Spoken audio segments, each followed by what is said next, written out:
sejam bem-vindos ao Elas em Pauta, um canal onde as histórias e as vozes das mulheres são destaque. Eu sou Sandra Freitas, jornalista, é um prazer ter você aqui conosco e, como sempre, como a gente sempre fala aqui, são assuntos relacionados ao nosso universo, ao universo feminino. Tudo aquilo que é importante para você também é importante para nós e com certeza você vai ver aqui no nosso canal.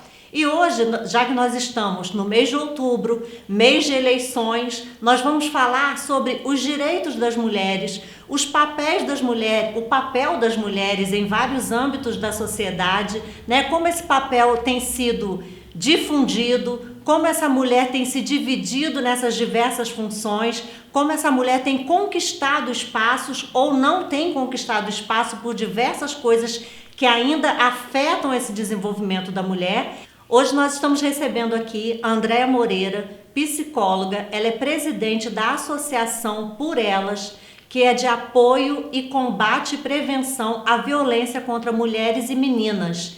Andréa, é um prazer ter você aqui conosco. Obrigada por aceitar o nosso convite para falar sobre esse tema que é tão importante, né, para todas nós. Prazer é meu, é sempre importante ter espaços, né, que dão vozes às mulheres. E a nossa ideia é exatamente essa aqui, né? E como a gente estava conversando aqui, são vários espaços que as mulheres ainda não conquistaram, né? E por que muitas vezes essas mulheres são impedidas de conquistar esses espaços e de chegar em espaços onde elas têm capacidade de chegar? Você poderia explicar para a gente de onde vem essa história, de onde vem esse contexto? Bom, a história da mulher na humanidade, ela vai ser marcada por várias fases, onde a mulher era protagonista. Então, se a gente pensar aí, lá na época, né, das deusas, né, dos deuses do Olimpo, desde a Vênus de Willendorf, que é uma pequena estatueta de 11 centímetros, e ela foi encontrada na Áustria. Essa estatueta simboliza uma mulher com quadris largos, seios fartos, e divinizava essa mulher enquanto aquela que dava a vida, aquela que era divina por seus atributos, né? E adorada e exaltada na sociedade. E essa estátua, ela é datada essa estátua data de cerca de 30 mil anos antes de Cristo. Então a gente vai ver assim, que essa história da mulher na sociedade, ela é perpassada por várias nuances, onde a mulher é exaltada em algumas culturas e depois, com o tempo, né, desde a Hipátia, que foi uma grande filósofa de Alexandria, mas que nunca apareceu seu nome, poucas pessoas ouviram falar de algumas filósofas que fizeram serviços relevantes, descobertas importantes na ciência, mas que foram caladas, apagadas da história. E aí a gente começa a ver que isso vai ficando mais evidente na Idade Média, né? A gente dá um salto histórico e essas mulheres na Idade Média são mais silenciadas ainda. Nós podemos ver aí a época da Inquisição, onde milhares de mulheres foram queimadas, acusadas de bruxaria, chamadas de bruxa. E se a gente pensar no âmbito do Brasil, você vai perceber que a história da mulher no Brasil ainda é pautada de conquistas, né? A gente vai conseguir conquistas de direitos sociais, direitos políticos, só muito agora próximo da gente. Então, quando a gente pensa, por exemplo, no direito ao voto, a mulher brasileira só pôde votar em 1932. 1932, se a gente for pensar num percurso histórico, foi ontem. Tem nem 100 anos. A mulher só pôde estudar, ter o direito de estudar no Brasil em 1827. E mesmo assim as escolas tinham que ter as disciplinas como prendas domésticas, prendas do lar, que era educação para o lar. Aula de bordado, de costura. Quer dizer, não era uma educação libertadora. A mulher podia estudar, mas ela tinha que estar submissa ao homem e ela tinha que estar ali exercendo a sua função primeira e primordial, que é a função do lar, de cuidar do lar, ser a cuidadora do lar. E se a gente analisar isso, hoje ainda, essa mulher ainda, mesmo uma mulher independente, que tem autonomia, a responsabilidade de cuidar da família, de cuidadora ou de cuidar do lar, em sua maioria, acaba sendo uma atribuição da mulher, do feminino. Então a gente percebe que muita coisa ainda tem que mudar. Nós tivemos grandes mudanças, grandes avanços, mas esses avanços ainda são poucos quando a gente pensa nos dados que a gente vê, por exemplo, em relação à violência contra meninas e mulheres. Que a cada dia a gente se assusta, né? E tem uma pesquisa que diz que as denúncias são apenas 10% do que realmente acontece. Então o número é muito maior do que se é registrado e do que se é apurado. Essas denúncias, né, que não são divulgadas, que as mulheres silenciam, são chamadas de subnotificação. Então são as mulheres que sofrem violência, que sofrem os vários tipos de violência. São 5, nós podemos falar sobre elas. Essas mulheres não falam por medo do agressor, por medo do julgamento da própria sociedade, por medo, às vezes, de ser demitida do trabalho que ela está, por medo de ser julgada pela sociedade, porque ela sente culpa. Sim. Ela se sente responsável. Porque de algum lugar alguém, né, a sociedade ainda coloca isso em pauta, que ela é responsável. Então se ela foi estuprada e ela estava com uma roupa curta, a culpa é dela. É como se a roupa que a mulher veste legitimasse um estupro. A mulher que fala mais fortemente, que luta pelos seus direitos, que grita pelos seus direitos, é louca. Isso. Então ela vai sofrer a violência moral.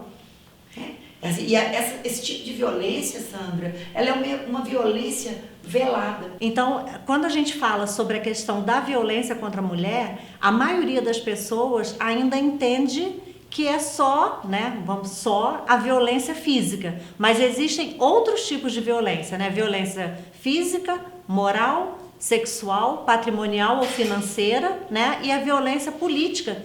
Como a gente está nesse tempo de eleição, a gente ainda vê muito isso. Mulheres que são silenciadas em relação à política exatamente por conta disso, porque é um espaço que essa mulher ainda não teve o direito de chegar onde ela pode chegar. Exatamente. E essas violências, muitas mulheres desconhecem. Então, como que você mensura uma violência psicológica? Porque ela não tem marcas no corpo. Ela não tem marca física, mas ela tem as marcas na alma, ela tem as marcas emocionais. Que muitas vezes fere muito mais. E que levam mulheres a suicídio, alcoolismo, abortamento. Então tem estudos hoje que vão apontar vários transtornos mentais e físicos que são provenientes dessas violências, desses tipos de violência. E que são violências que a mulher nem sabe que tem. Por exemplo, a violência moral, né? Que é desvalorizar ou desmoralizar uma mulher ou pelo jeito que ela se veste, ou pelas atitudes, ou pelo número de parceiros que ela tem. Então essa mulher vai ser colocada em xeque pelas escolhas afetivas dela. Ora, por quê? Por que um homem pode ter muitas namoradas e ele está bem socialmente, e uma mulher que tem muitos ainda recebe o status, né? O status de garanhão, e uma mulher que tem várias parcerias amorosas, ela é considerada uma mulher vulgar, para a gente não falar os outros nomes que a gente escuta. Porque é proibido nesse horário. Exatamente. Então a mulher nem sabe, ela desconhece os próprios direitos. E tem mulheres ainda que são contra essa luta, por exemplo, quando elas falam que são contra as feministas, porque elas não sabem nem o que é feminismo, porque de alguma forma alguém ou alguns ensinaram para elas que feminismo são mulheres mal amadas. Feminismo é um movimento social que luta pelos direitos sociais, políticos das mulheres. A gente está buscando por equiparação salarial, igualdade de direitos. Esse é o feminismo. O feminismo, desde que ele nasceu na Revolução Francesa, ele vem pautado em direitos. Então, as mulheres, né, que nessa época, as idealizadoras, né, que lutadoras, que lutaram pelos direitos das mulheres, foram mortas. Elas lutaram bravamente na Revolução Francesa e na hora de distribuir os direitos, elas foram presas, elas foram descartadas, elas não foram ouvidas. Então a gente vai ver que essa luta é antiga, mas que de alguma forma ela é sempre pautada pelo direito, aquele discurso que vai dizer que é pelo bem da família, que é pela preservação da família. Ora, que família é essa?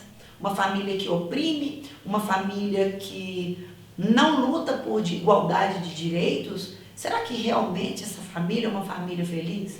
Família feliz é aquela família que preserva os direitos, é aquela família que dá voz para que cada um possa dizer das suas dores, que cada um possa dizer do seu mal-estar. Então, dizer que o feminismo é contra a família é um disparate, é um absurdo. São pessoas mal orientadas e que estão tendo fontes duvidosas de suas pesquisas. E até mesmo na família, né? Cada um desempenha um papel, mas todos têm o mesmo valor. Né? Todos deveriam ser colocados na mesma posição. E você falou também sobre a questão do assédio moral, né? E a gente pode puxar isso para o mercado de trabalho, né? A gente estava comentando aqui sobre uma pesquisa que saiu recentemente que as mulheres ainda ganham 20% a menos que os homens, mesmo que elas tenham mais estudos e mesmo que elas ocupem a mesma função. E é uma luta que isso já vem, né, rolando há muitos anos. Como é que a gente pode se mobilizar ou de alguma forma para conscientizar, né? E é uma luta grande, né? Vamos dizer assim, conscientizar e trazer essa, como é que fala? Essa conscientização mesmo, esse conhecimento para essas empresas, porque a maioria das empresas ainda paga muito menos as mulheres do que aos homens, mesmo desempenhando a mesma função. De que jeito a gente pode lutar por isso? Bom, eu penso que uma das formas é ter programas como o seu, que levem informação, as mulheres se orientarem sobre os seus direitos e entenderem que quem tem que lutar por nós somos nós. Óbvio que existem muitos homens que estão ao nosso lado, que nos apoiam, né? A sociedade está mudando, mas cada vez que uma mulher aceita estar exercendo a mesma função e ganhar o mesmo valor, ela está sendo conivente com a situação. A gente sabe que tem muita mulher que tem medo de perder o emprego. Porque a maioria dos casos acaba nisso, ela né? tem medo porque ela precisa. Mas existem formas pacíficas de lutar, né? Se informando, questionando sem brigar. Você pode chegar e questionar, ora, mas por que eu faço a mesma função e eu ganho menos? Perguntar, se informar, ir aos sindicatos, isso é importante. A luta das mulheres, né, na sociedade, eu gosto de comparar um looping, que a gente vai, mas em algum lugar a gente retorna. Então, nós estamos sempre dando esses loopings, mas o importante é que a gente dê o looping e retorne. E retorne. Porque todas nós, de alguma forma, de acordo com as pesquisas, já sofremos algum tipo de violência. No trânsito, em casa, na família, né? Com amigos, quando você está impedida de falar, você está numa roda de homens e você está falando, um homem vem, corta sua fala e começa a falar na sua frente e não deixa você terminar seu raciocínio. Isso pode acontecer no trabalho, isso pode acontecer numa roda de amigos, né? Então, se você sabe que isso está acontecendo e percebe, fale disso. Diga assim, olha, por favor, me deixe terminar o meu raciocínio. A palavra é tomada. A gente não fica assim, olha, ninguém deixou eu falar. E esse vitimismo é algo que gera uma certa antipatia mesmo nos círculos. Ela é vítima, lá ninguém me deixou falar. Tome a palavra, lute por você. Diga assim, olha, 1 minuto, eu ainda não terminei meu raciocínio. 1 minuto, por favor, que eu vou terminar e depois você pode falar. Continua a falar. Então, existem formas de nós lutarmos pelos nossos direitos. Com delicadeza, mas com força. E a gente estava conversando aqui antes sobre a questão das influências que nós temos, né? Das influências do patriarcalismo, né? Que você tinha falado. Você pode explicar para a gente um pouquinho dessas influências que a gente recebeu de fora e acabou entrando aqui na nossa sociedade? Bom, o patriarcalismo existe e ele é secular. E aí, se você for olhar, né, numa linha filosófica, desde Aristóteles, que ele fala que a mulher era um ser inferior ao homem. Então, vamos dar um salto histórico, vamos chegar aqui ao Brasil. O Brasil, ele recebe a influência de 3 grandes patriarcalismos. O patriarcalismo dos portugueses europeus, que colonizaram o Brasil, o patriarcalismo dos africanos, que tem o conceito do Big Dad, do grande pai, que vem com os escravos que chegaram ao Brasil na época da escravidão, e o patriarcalismo indígena. As tribos tinham os caciques, as mulheres viviam numa sociedade, né, indígena, da etnia indígena, mas que eram submissas aos homens. Então nós herdamos esses 3 grandes patriarcalismos na nossa sociedade. E mudar isso é muito difícil. Daí nós vamos ver leis que foram elaboradas muito recente, muito perto de nós. Então você imagina que só em 2000, a partir de 2022, que uma lei que falava da anulação do casamento se a mulher não fosse virgem. Isso termina só em 2002. É muito perto de nós. Então um homem casava com uma mulher e se ele percebesse que ela não era virgem, ele podia anular o casamento. Isso mudou, isso muito perto de nós. A Lei Maria da Penha, que nos ajuda tanto e que foi tão importante para nós, mas que é tão recente. Então nós vamos percebendo que, uma lei de 18 anos, então nós vamos percebendo que as coisas ainda estão muito arraigadas, incrustadas no discurso ainda da nossa sociedade. E se a gente olhar os números de violência, eles são assustadores. E muita gente não quer falar sobre isso. As pessoas não querem falar porque realmente é desagradável. Falar que a cada 6 minutos no Brasil, uma menina e mulher é estuprada. É falar que no Brasil, a cada dia, cerca de 3 mulheres são assassinadas no Brasil. Acontece 3 feminicídios no Brasil. E isso dá mal-estar. Mas se a gente não falar, isso fica invisível. E todas as vezes que a gente tem um espaço como o seu, que permite que a gente troque essa ideia, passe essas informações para a sociedade, nós estamos lutando por esses direitos. Nós estamos dando lugar para as mulheres falarem, para as mulheres denunciarem. Nós estamos encorajando muitas meninas e mulheres que são vítimas de violência a irem até uma delegacia ou até a associação por elas e buscar ajuda e dizer assim, olha, por favor, me ajude, eu estou sendo violentada, eu estou sendo agredida. Então, sobre essa questão da violência contra a mulher, todas nós conhecemos, na nossa família, nas nossas amizades, pessoas que convivem com a gente, muitas mulheres, eu acredito que a maioria das mulheres já sofreu pelo menos um tipo de violência. E muitas vezes isso está tão natural que a gente passa assim, foi só mais um grito, né? Foi só mais um desgaste na relação. E não, essas mulheres não percebem que realmente estão sendo vítimas de violência e não conseguem procurar ajuda, né? Então, assim, hoje essa é a maior dificuldade, essa mulher entender que ela está passando por uma violência e buscar ajuda, porque muitas vezes ela tem vergonha, sente culpada? Eu acredito que sim, Sandra. Se a gente pensar, você faz uma análise, por exemplo, dos dados do Fórum Brasileiro de Segurança Pública, que coleta todos os dados das delegacias e promotorias do Brasil inteiro. E quando a gente vê os altos números, e nós sabemos que as subnotificações são maiores ainda, nós percebemos que muita mulher tem medo. Ela tem medo, ela tem vergonha. Ela tem vergonha porque no fundo ela mesma acha que ela é responsável.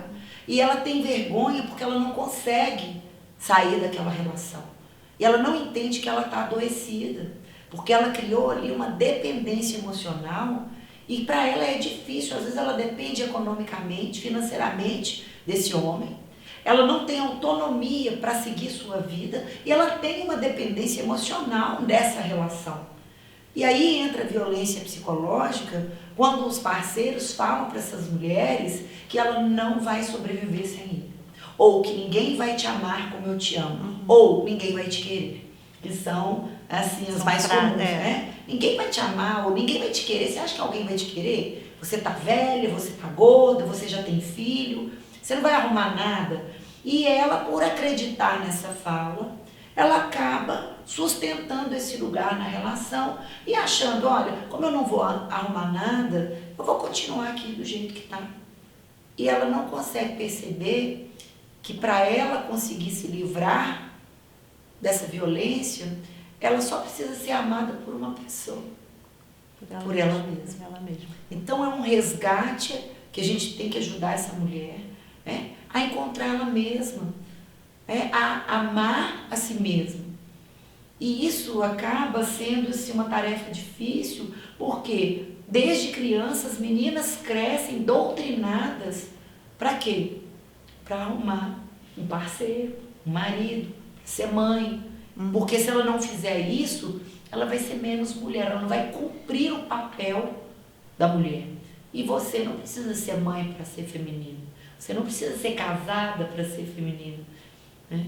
Então, o que a gente tenta mostrar e é que a gente tenta trabalhar, que são esses papéis que a mulher está descobrindo e construindo, são papéis de uma mulher, os papéis possíveis para ela. Que não é o outro que vai ditar para você o que você precisa fazer. E nessa questão dos papéis também, muitas mulheres, né, muitas chefes de família são mulheres, são mães, são avós.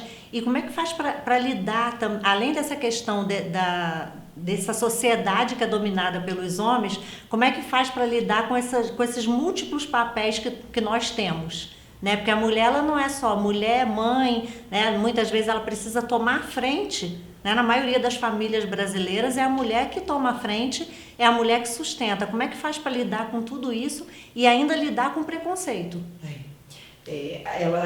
A mulher virou provedora da casa, porque ela tem uma jornada de trabalho imensa, e aí quando ela chega em casa, todas as tarefas do lar também são delegadas a ela, porque ela é mulher. E se ela tem uma filha e um filho, ela vai falar que é a menina que tem que arrumar a casa, lavar as vasilhas, organizar a casa. E o menino? Ele está no videogame, ele é homem.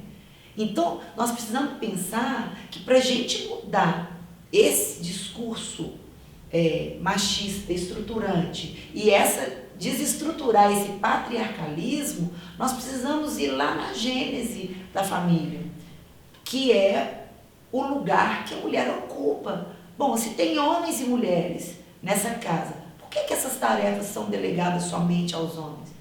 Eu coordeno um projeto dentro da FAPAM que chama Adolescentes por Elas. E nós estamos fazendo um trabalho na Escola Adenar de Mello, com os alunos, 300 alunos do ensino médio. E eu desenvolvi uma dinâmica onde eu construí um totem e os alunos têm que construir, os grupos de alunos, meninos e mulheres, uma personagem que já vivenciou algum tipo de violência. E uma coisa que a gente escutou muito frequente desses alunos era dizer que na casa dela, só ela, menina, que tem que fazer as tarefas de casa, as tarefas domésticas. Então, a mudança precisa acontecer desde os meninos e meninas crianças. Na educação Na educação. Por que o menino vai ganhar sempre carrinho ou uma arma e brinquedos que estão de videogames, e a mulher vai ganhar o quê? Panelinha, vassourinha e boneca? Ora, o homem não é pai?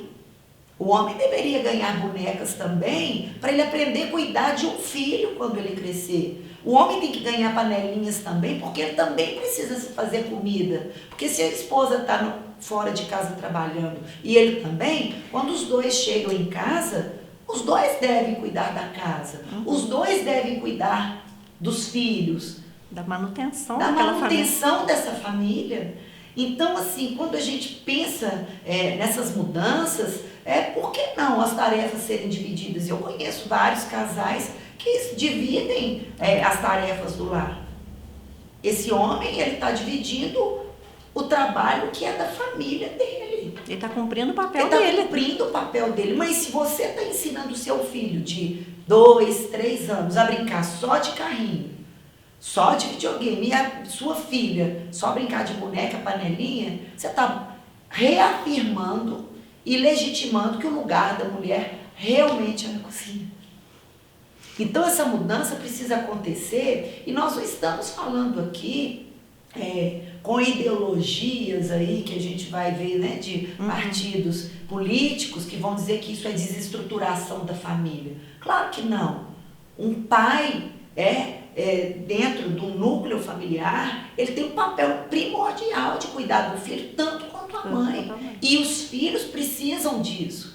E você vai ensinar... Isso já foi provado, né? Já foi provado. Os filhos precisam desse papel do pai, dessa presença do pai em casa. E você vai perceber que um lar onde um pai faz a comida, ajuda a mãe a fazer as tarefas do dia a dia, esse filho está aprendendo com ele. E ele, quando ele tiver a família dele, essa criança crescer, ele vai achar natural aquilo que ele tem que fazer dentro de uma família, que é o quê? Dividir as tarefas. Todo mundo, né? Que é uma lógica. Sujou, todo mundo limpa. Não é verdade? É uma lógica que tinha que ser natural entre as famílias. André, agora falando sobre a associação por elas, né? A gente falou sobre a questão da violência contra a mulher, a gente sabe que tem casos, né? Minas, Pará de Minas, região, a gente não sabe exatamente quais os números, porque ainda existem as subnotificações, mas eu queria que você falasse pra gente sobre a associação por elas e o que esse trabalho, o que é feito com esse trabalho, quais são essas mulheres atendidas e qual o objetivo de vocês na ampliação desse projeto? Bom, o projeto Por Elas nasce em 2019, quando eu comecei a fazer um escopo de uma pesquisa e conheci uma médica em Belo Horizonte que se chamava doutora Elza de Mello, que tem um projeto no Hospital das Clínicas e na UFMG. Ela me convidou para assistir sua disciplina, infelizmente a doutora Elza morreu ano passado, e ela me inspirou muito. E aí o projeto, ele funcionou na faculdade, na FAPAM, durante 2 anos, e agora ele se tornou, por causa das demandas, das altas demandas, ele se tornou uma associação. E a Associação Por Elas vai continuar o trabalho de proteção das vítimas de violência e a prevenção da violência. Então, nosso objetivo, Sandra, é ter a Casa Por Elas. Uma casa que possa receber mulheres, que possa ofertar cursos profissionalizantes para essas mulheres terem autonomia, orientação jurídica para as mulheres saberem quais são seus direitos frente a algum tipo de violência, seja no trabalho, seja no âmbito doméstico. Nós queremos também dar suporte para a saúde da mulher. Então, assim, a associação está vindo aí com muita força, com muita garra para lutar pelos direitos das mulheres, mas acima de tudo, criar projetos para que a sociedade tenha e ofereça para mulheres direitos mais equânimes, que as mulheres possam ter voz nas suas dores, nas suas demandas e nas suas diferenças, sem que isso caracterize que ela tenha menos direito do que os homens. Então vai ser apoio jurídico, apoio psicológico, a reinserção no mercado de No trabalho, mercado de trabalho, apoio, acolhimento. Hoje nós estamos aí com um grupo de pessoas, empresários, profissionais da área da saúde, e estamos aqui agora trabalhando firmemente para tentar montar a casa por elas, e eu espero que em breve eu possa voltar aqui para dar notícias, né, da associação, que está trabalhando muito para que a gente conquiste esse território, né, para lutar aí por nossas meninas e por nossas mulheres, porque a gente sabe que nesse momento o Estado vem fracassando por causa dos números que são assustadores. Todos os dias, né? Todos os dias. E assim, quando a gente falou sobre a questão da naturalização, às vezes a gente pensa assim, não é ninguém que eu conheço, então a gente meio que não se abala, né? Mas é uma coisa que muitas mulheres sofrem vários tipos de violência, e muitas vezes a gente não percebe, né? A mulher está do nosso lado, está na nossa família, está no nosso círculo de amizade e não consegue pedir ajuda, não consegue pedir socorro, exatamente por tudo aquilo que você falou, a questão do medo, da insegurança, né, de perder o emprego, de perder um relacionamento. Então, muitas vezes essa mulher não tem onde buscar essa ajuda, e na Associação por Elas, ela vai ter esse espaço. Ela terá esse espaço. E nós vamos perceber também que muitas vezes essa banalização da violência, ela vem com aquela ideia que uma violência, para ser considerada violência, ela tem que ser uma mulher machucada, uma mulher inchada, com o olho roxo, uma mulher estuprada.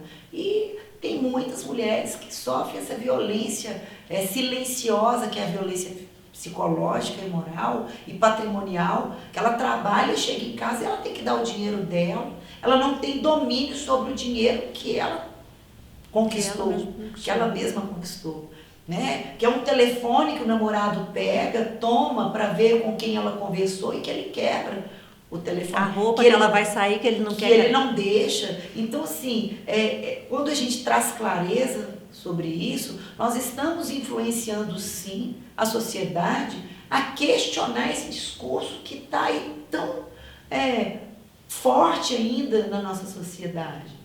E cada vez que a gente fala dessas violências, nós estamos tirando essa mulher da invisibilidade. Acende um alerta em muitas mulheres. Um alerta, exatamente. Né? Muitas mulheres que não percebiam acabam, né? Não, opa, peraí, eu estou passando por isso, agora eu tenho onde buscar ajuda. Exatamente. E essa mulher que sofre violência, ela tem que entender que ela não está sozinha.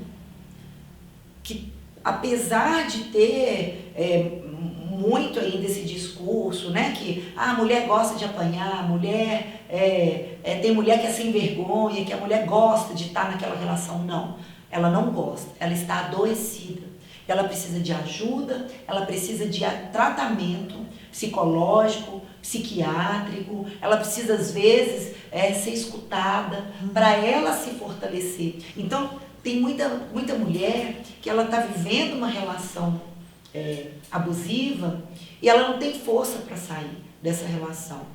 E ela às vezes se sente culpada porque ela se acha fraca e ela não entende que ela pode ser ajudada através de atendimento psicológico, um atendimento médico, psiquiátrico. Ela precisa ser escutada na sua dor.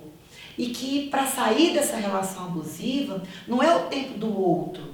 Não é o tempo daquela pessoa que chega e fala assim, você tem que terminar esse namoro, você tem que terminar esse casamento, você tem que terminar esse relacionamento. Não, você vai terminar esse relacionamento quando você estiver pronta para terminar.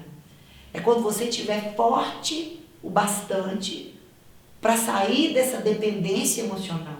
E seguir em frente. E apostar em outros relacionamentos, ou no próprio relacionamento só com você. Então, quando essa mulher sente culpa de estar e se sente fraca, isso acaba deixando ela mais presa ainda nesse relacionamento. Eu gosto muito de dizer que quando a gente ajuda uma mulher, nós estamos ajudando todas as mulheres do mundo. Eu sempre falo isso para os meus alunos. Quando você estende a mão para uma mulher, você está estendendo para todas, porque você está salvando uma mulher. Você está dizendo, não, eu não aceito mais sofrer esse tipo de violência. Não, eu não aceito mais ganhar menos se eu faço o mesmo trabalho. Não, eu posso ser mais fraca fisicamente que você, mas isso não te dá o direito de exercer poder sobre mim. Então, nós vamos desmitificando esses mitos que insistem em colocar a mulher num lugar de subserviência, num lugar de inferioridade. A mulher não é inferior. Ser feminista é dizer que nós temos direitos iguais, direitos sociais, direitos políticos, direitos reprodutivos, que nós podemos escolher tanto quanto os homens. E nós não queremos, Sandra, levantar bandeiras de luta e confrontamento com homens, dizendo que quem é melhor ou pior, mais fraco ou mais forte. Nós queremos caminhar ao lado. Igualdade. Nós queremos igualdade.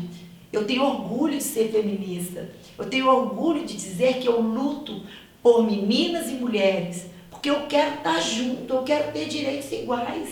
E quando a gente está dizendo isso para as mulheres, a gente está dizendo que sim, isso é possível, com políticas públicas mais eficazes, mais efetivas, porque a gente tem aí a saúde da mulher, mas é a saúde do corpo e a saúde mental. E a saúde desse direito, dessa mulher que está adoecida, que está com essa dependência. Como acolhe essa mulher? Como acolher essa mulher? Como dizer para ela que ela pode se fortalecer e se desvencilhar de uma relação abusiva. E uma relação abusiva não acontece só com uma parceria amorosa. Uma relação abusiva acontece dentro de casa, com um pai, com um irmão, com um tio, com um avô, que maltrata uma mulher dentro da família, dizendo que ela tem menos direito porque ela é mulher. Isso é uma relação abusiva, isso é violência doméstica. E se a mulher se descobre e se informa de que ela não pode ser negligenciada, ela não pode ser, sua dor, o seu discurso não pode ser banalizado, ela se fortalece. E ela vai ter coragem de ir até a delegacia, fazer uma denúncia, ela vai ter coragem de chamar a polícia e dizer: eu estou sofrendo uma violência aqui dentro da minha casa, da minha própria família. Então, uma precisa ajudar a outra. Tem um conceito, Sandra, que é muito bonito, que é o conceito de sororidade. Soror significa irmandade. São mulheres que estão ao lado de outras mulheres, ajudando a ela se fortalecer, a se compadecer, né, da violência que ela está sofrendo. E a gente foi, até isso a sociedade acaba fazendo, que é colocar as mulheres competitivas e críticas com outras mulheres. Então, se chega uma mulher, vai olhar se ela olha para ela e fala: olha, ela é magra ou ela é gorda? Ou se o namorado está traindo com uma outra mulher, ela tem ódio da mulher e não do cara que está traindo ela. Ora, quem tem que te dar satisfação numa relação é sua parceria amorosa, não é o outro que está entrando. Então, até isso, essa rivalidade que existe entre as mulheres, isso tem que ir se extirpando, tem que ir diminuindo. As mulheres têm que entender que nós somos mulheres, nós somos iguais à nossa existência, com os direitos iguais. Gente, eu continuaria aqui mais umas 3 horas, pelo menos, continuando nesse assunto, mas infelizmente o nosso tempo está acabando. Mas nós teremos outras oportunidades, com certeza, né? Assim que a associação começar a funcionar, tiver lançamento, inauguração da Casa de Acolhimento às Mulheres, com certeza a Andréia vai voltar aqui para contar mais para a gente. Andréia, muito obrigada por você compartilhar todo esse conhecimento, né, toda essa luta aqui com a gente. Foi um prazer receber você aqui. Eu queria que você deixasse uma mensagem para essas mulheres que nesse momento precisam de alguma forma de um apoio, de um acolhimento, né? Onde que elas podem buscar essa ajuda e como a associação vai poder ajudá-las também daqui para frente. Bom, eu queria deixar então um recado para todas as mulheres, para todas as meninas. Se você estiver passando por alguma situação de violência, procure ajuda. Nós temos aqui uma delegacia de mulheres que é muito eficiente, que é muito atuante, a própria polícia militar. Procure ajuda profissional do seu médico de confiança, de algum profissional da saúde, procure um psicólogo, mas não carregue esse peso sozinha. Tem sempre uma luz para iluminar o caminho de quem quer caminhar. E se nesse momento você não está conseguindo, não tem forças para caminhar, estende a mão, que eu te garanto que tem outras mãos aí para segurar na sua e te ajudar a prosseguir. Obrigada. Gente, estamos encerrando então mais um episódio do Elas em Pauta. Se você tem alguma sugestão de tema, de mulheres que vocês queiram ver aqui debatendo, compartilhando com a gente algum tema também, podem acessar nossas redes sociais, Elas em Pauta PM, que é de Pará de Minas. Nós vamos deixar aqui também o contato da Andréia, tá? Se vocês quiserem entrar em contato com ela, nós vamos deixar aqui. Acesse o nosso canal, deixe seu comentário e deixe também suas sugestões aqui pra gente, tá bom? Até a próxima. Tchau, tchau.